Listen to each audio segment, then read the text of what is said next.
Hi friends, இன்றைக்கி நம்ம AK cooking சேனலில் வெங்காயத்தொக்கு ரெசிபி தாங்க பார்க்க போகிறோம். இது சப்பாத்தி சாதத்து கூட வச்சு சாப்பிட டேஸ்ட் ரொம்ப சூப்பராக இருக்கும். வாங்க அதை எப்படி செய்யலான்னு பார்க்கலாம். சின்ன வெங்காயம் 1/2 கிலோ எடுத்துருக்கேங்க. இப்போ வந்து சின்ன வெங்காயம் ரேட்டில் கம்மியாக தான் விற்கிது. இந்த மாதிரி டைம்களில் நம்ம வாங்கிட்டு இந்த வெங்காயத்தொக்கு செஞ்சு வச்சுக்கிட்டோம்னா நமக்கு 2 மாதம் 3 மாதம் வரைக்கும் கூட கெடாமல் இருக்கும். நான் வந்து பெரிய வெங்காயமும் 2 சேர்த்துக்கிறேங்க. நம்ம சின்ன வெங்காயம் மட்டும் கூட வச்சு பண்ணலாம், பெரிய வெங்காயம் சேர்த்தும் பண்ணலாம். உங்களுக்கு உரிக்க டைம் இருந்தால் சின்ன வெங்காயத்திலே ஃபுல்லாக பண்ணிக்கோங்க. இல்லைன்னா பெரிய வெங்காயம் 2 கலந்து கூட நீங்கள் பண்ணிக்கலாம். ஒரு கடாயை அடுப்பில் வச்சுக்கோங்க. வெந்தயம் 1/2 ஸ்பூன் சேர்த்திக்கோங்க. கடுகு 1/2 ஸ்பூன் சேர்த்திக்கோங்க. 2 சேர்த்து நல்லா வறுத்து எடுத்துக்கோங்க. நமக்கு வந்து படபடன்னு பொரிய சவுண்டு வரும். அதெல்லாம் நின்னதுக்கப்புறம் நமக்கு ரெடி ஆகிடுச்சுன்னு அர்த்தம். பெருங்காயம் ஒரு சின்ன கட்டி சேர்க்குறேங்க. அதையும் சேர்த்து நம்ம நல்லா வறுத்து எடுத்துக்கலாம். இப்போ நல்லா வறுபட்டுருச்சு. இப்போ நம்ம ஒரு பாத்திரத்துக்கு மாற்றிக்கலாம். இப்போ சின்ன வெங்காயத்தை ஒரு மிக்ஸி ஜாரில் போட்டு நம்ம அரைச்சி எடுத்துக்கலாம். பெரிய வெங்காயம் 2மே கட் பண்ணி வச்சுருக்கேங்க. நம்ம ரெண்டும் ஒன்றா சேர்த்து நம்ம அரைச்சி எடுத்துக்கலாம். ரொம்ப நைஸாக இருக்கணுங்க, கொஞ்சம் லைட்டாக கொரகரப்பாக இருக்க மாதிரி அரைச்சி எடுத்துக்கோங்க. பாருங்கள், இந்த மாதிரி இருக்கணும். இப்போ நம்ம இதை அப்படியே வச்சுட்டு நம்ம வந்து கடாயை அடுப்பில் வச்சுட்டு நல்லெண்ணெய் ஊற்றிக்கோங்க. ஒரு 100 கிராம் அளவு நல்லெண்ணெய் ஊற்றிக்கோங்க.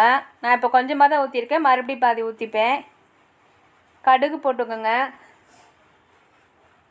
இந்த டிஷ்ஷு வந்து நமக்கு நல்லெண்ணெயில் செஞ்சால் தாங்க டேஸ்ட்டாக இருக்கும். அதுவும் நம்ம ரொம்ப நாள் வச்சுருக்கனாலும் கெட்டு போகாமல் இருக்கும். அதனால் நீங்கள் நல்லெண்ணெயே யூஸ் பண்ணிக்கோங்க.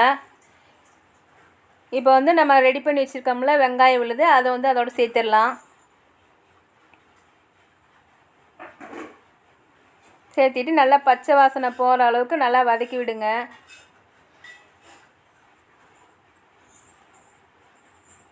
இப்போ நமக்கு ரெடி ஆயிடுச்சு. இப்போ வந்து நெல்லிக்காய் சைஸ் அளவு புளி எடுத்துகிட்டு அதில் உள்ள அந்த தோல் இதெல்லாம் க்ளீன் பண்ணிவிட்டு ஊற வச்சுக்கோங்க. தனி மிளகாய் தூள் 2 ஸ்பூன் சேர்த்திக்கோங்க. சேர்த்து நல்லா பச்சை வாசனை போகிற அளவுக்கு நல்லா வதக்கி விடுங்க.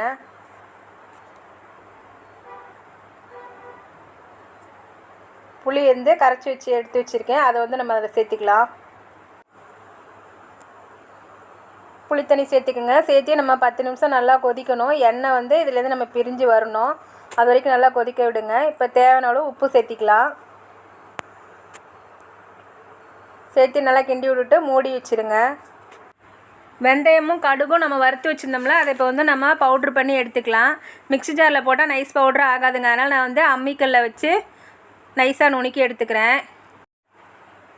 இந்த வெங்காயத்தொக்கு வந்து நம்ம கண்ணாடி ஜாரில் ஸ்டோர் பண்ணி ஃப்ரிட்ஜில் வச்சோம்னா 3 மாதம் வரைக்கும் நம்ம வச்சு யூஸ் பண்ணலாங்க. ஆனால் ஸ்பூன்லாம் எடுக்கும்போது கொஞ்சம் கூட ஈரம் இல்லாமல் நம்ம வச்சு யூஸ் பண்ணோம்னா 3 மாதம் வரைக்கும் நம்ம கெட்டு போகாமல் இருக்கும். நம்ம காலையில் அவசரத்தில் நம்ம சாப்பாடு மட்டும் செஞ்சுட்டா கூட நம்ம இதை மட்டும் வச்சு கூட நம்ம சாப்பிட்டுக்கலாம். இட்லி, தோசை, சப்பாத்திக்கும் இது டேஸ்ட்டு சூப்பராக இருக்குங்க. கண்டிப்பாக நீங்கள் ட்ரை பண்ணி பாருங்கள்.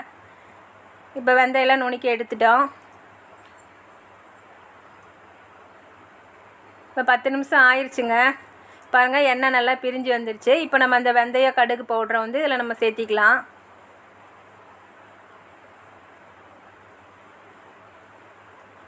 சேர்த்து நல்லா கிளறி கொடுங்க. ஒரு 5 நிமிஷம் இருக்கட்டும்.